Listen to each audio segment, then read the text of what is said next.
On today's episode of the K-Swap 240 presented by Turn 14 Distribution, we tackle a few odd jobs and Nan from NV Auto comes and does the wiring for us. Plus I'm gonna slap at the bass.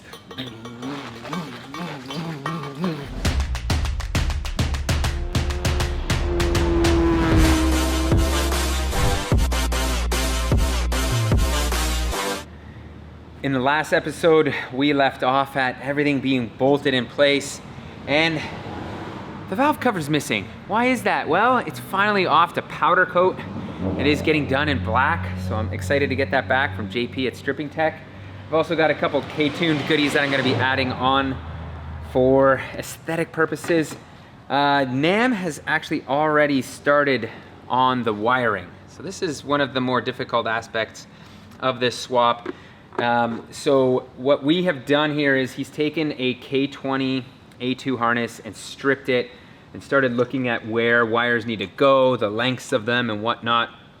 So it's looking like it's actually not too bad. All you had to do is take the harness apart. We'll get into all that later on when he comes and works his magic, and we'll kind of discuss the details. But what you need to know is we are using a Honda ECU.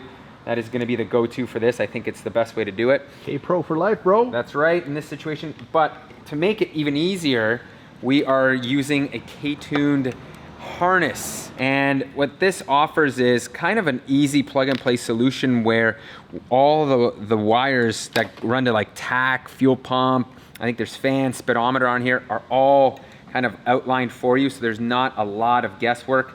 As you can see, Nam's actually cut one of the harnesses off the chassis for the 240 and started splicing in.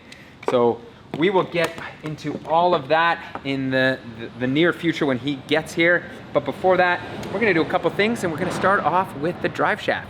Before we can put the drive shaft in, we're gonna remove the back half of the exhaust so we've got easier access to up in the tunnel. And to do that, I need to blast this 14 mil nut off here, which I tried to do with our little 3/8 Milwaukee. It didn't have the jam, but now we've got the 1/2-inch drive version of this ratchet. Listen, look at this big boy. You can just hear the jam. That's some torque. I think it's good to up to 40 foot-pounds. Yeah, man, that's incredible. Just torque your suspension with this thing. Not really, but anyway, it's got the jam for this job. Piece of cake. Turns out this doesn't just work as a base PT. Man, your skills are impressive. That's right, I know how to slap at a bass. This is in fact an Xcessive manufacturing drive shaft, prop shaft, drive line, whatever you want to call it. Connects the transmission to the rear differential, and it's obviously cut and built to a custom length because we've got a unusual setup in this car now. So that's really the beauty of what Xcessive can do. You take measurements, send it to them, and they'll build you a custom shaft like this one to fit your project. In this case, they have used a VW Audi style CV on the transmission end, which is apparently a more compact design than what BMW uses.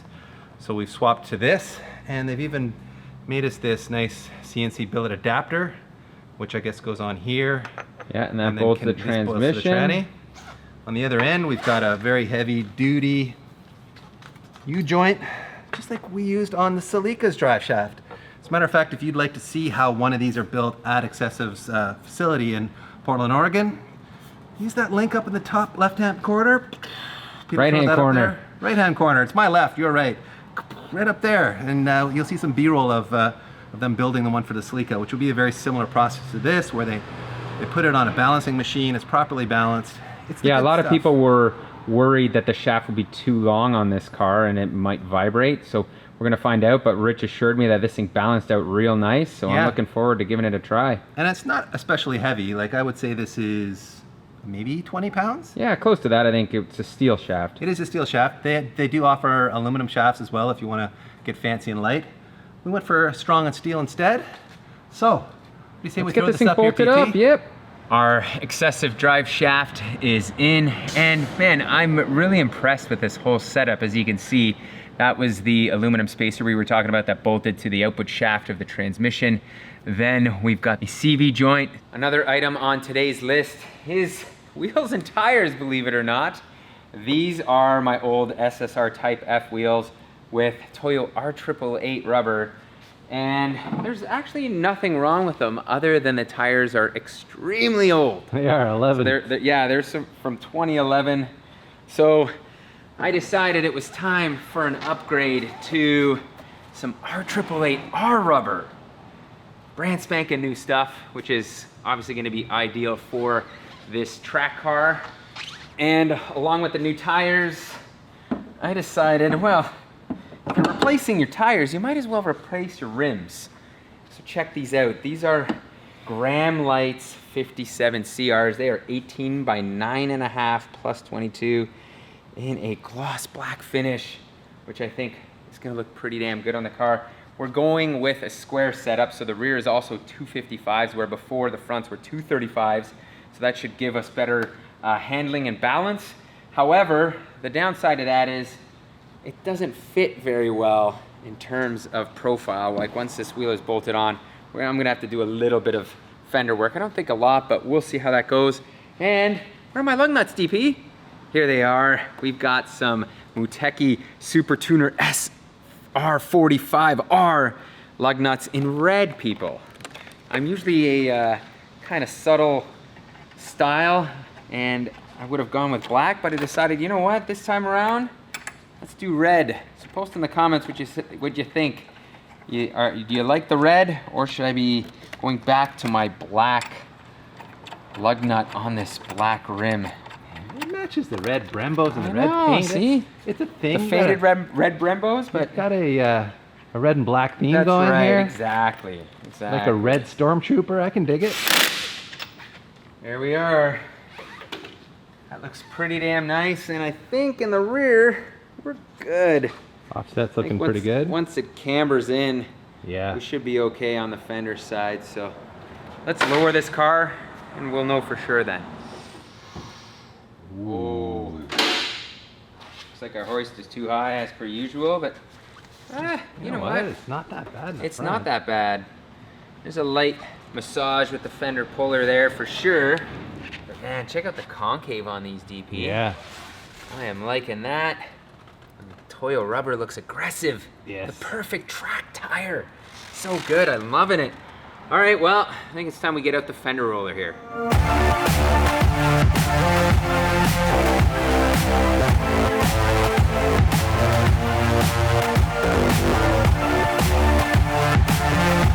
So after a lot of rolling and some pulling, I think we've got ourselves a pretty flush fitment. What do you think, DP? Yeah, that looks good, man. Yeah, right on. I like it. All right, Nam is in the house, finally here. So Nam, I gave the viewers a little bit of an intro in terms of what we're doing on wiring, but why don't you tell them exactly what's going on here? So we're gonna make this wiring harness fit exactly how this engine's laid out inside this car. In the old setup, the intake manifold was reversed, where you had the throttle body on this side.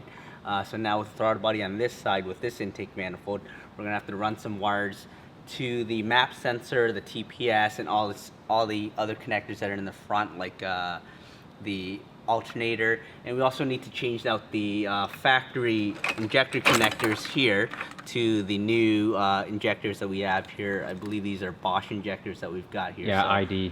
we're gonna make it, for this car, I've used electrical tape and some plastic loom, just to keep it simple. We're just gonna, I guess, get this running right the first time and see how it is, and then we'll, make it look nicer down the road. Sweet, well, let's get to it.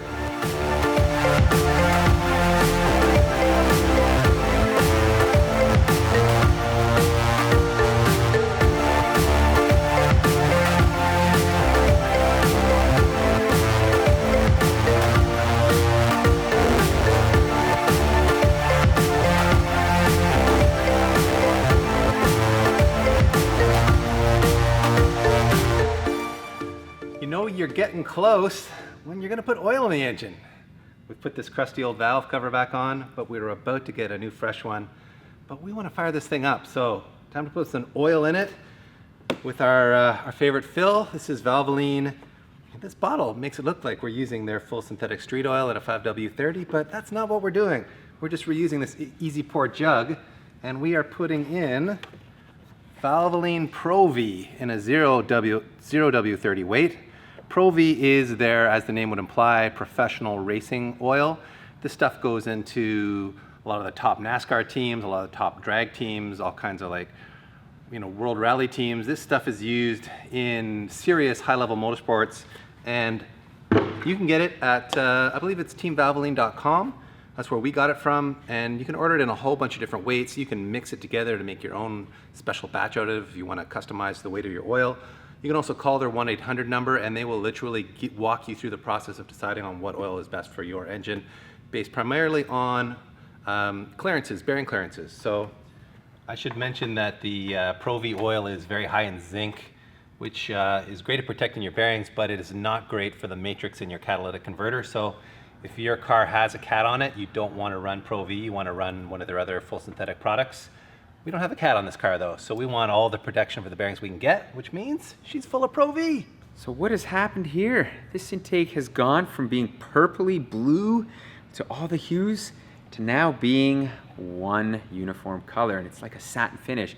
And one of you had posted in the comments when I built this titanium intake that you can clean this off and kind of start over and try to redo it, because you know I screwed up a couple spots here that I didn't like. And when I did clean it off, I thought, you know what, this actually looks really good. I used a Scotch-Brite pad, and I started thinking, well, this satin finish kind of matches the radiator really nice, the Toyo Rad, and it's just a more uniform finish. So I said, you know what, I'm gonna leave it satin. So after all that work heating it up, it is pretty much gone. I left a couple spots down here just because I like the way it looks, and of course this spot on our breather tube as well. But for the time being, I think this intake is gonna stay a satin finish. So I'm gonna bolt it back up, and you'll quickly see that it does kind of look cleaner in the intake bay, doesn't it? It does, yeah, I really like the look. All right, Nam is back in the house here, and you are officially finished the wiring, or very close? Yeah, we've finished the wiring. We're pretty much 90% done. I just laid it down in here, connected all the connectors for now. We're gonna try to fire it up as soon as we know that it's running perfectly, and we'll, you know, button it all up, get it nice and clean, and fasten onto the engine. Sweet, all right. I'm super excited for this. Dave isn't here, of course. He had to take off. We're working late into the night here because obviously you're at Envy during the day. So let's do this and cross our fingers here. Let's fire it up. This thing fires up. All right. Come on, K24.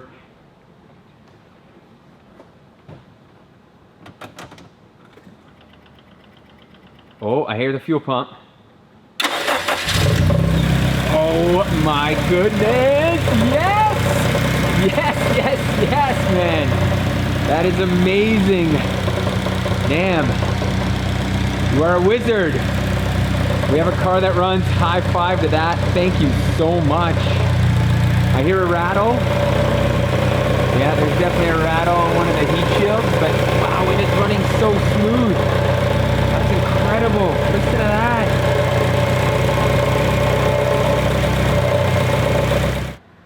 All right, Nam, we officially have ourselves a running K24, which is amazing.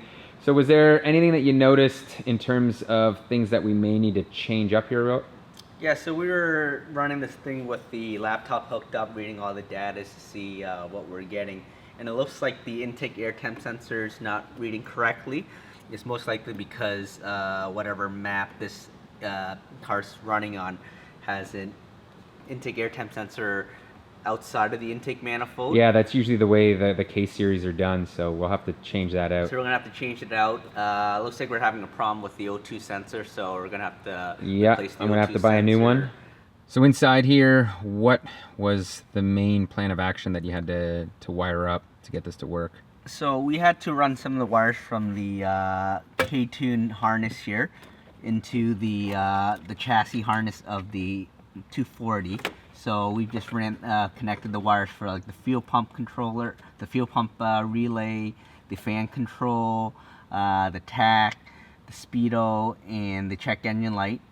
Other than that, they have, you know, the relays for the ignition relays, the fuel pump relay, and the connector to run the to plug right into the RSX engine harness. So the conversion harness is actually really good for this situation, It's right? really good. It was pretty straightforward. The only thing that we had to really do is, you know, research to see exactly what connectors we had to deal with for wiring colors. Other than that, once I figured all that stuff out and all the pin layout, then I was able to connect it, and it seems like we've got the tach working. So when we went to go fire it up, we found out that the fuel pump wasn't running, and I looked into it, and it looks like the K-tune harness actually sends 12 volts to the relay instead of triggering the relay to ground. So I had to take the one end of the relay to ground, and it seems to fire up right after that. So it had a little bit of some diagnosing there to figure out what was going on, but once I figured that out, it was running nice.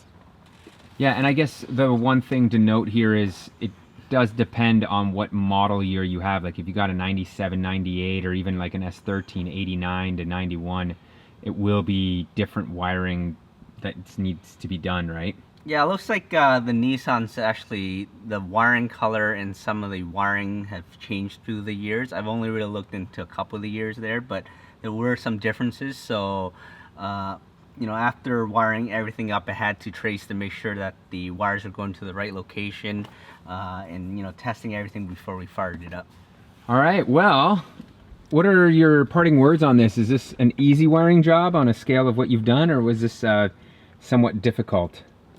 Compared to, you know, wiring complete swaps on a Subaru, this is, I'd say, pretty easy. Awesome. All right, well, there you go. So that makes this episode a wrap. How exciting. We have a running K24 in a Nissan 240SX. Super great. I gotta thank Nam so much for all the help he did in terms of the wiring. What you guys didn't see, there's countless hours of work that went into this, so thank you, Nam from NV Auto, on that. If you like this video, give it a thumbs up, make sure to subscribe, and check out speedacademy.shop for all your merchandise needs. On today's episode of the K-Swap 240 presented by Turn 14 Distribution.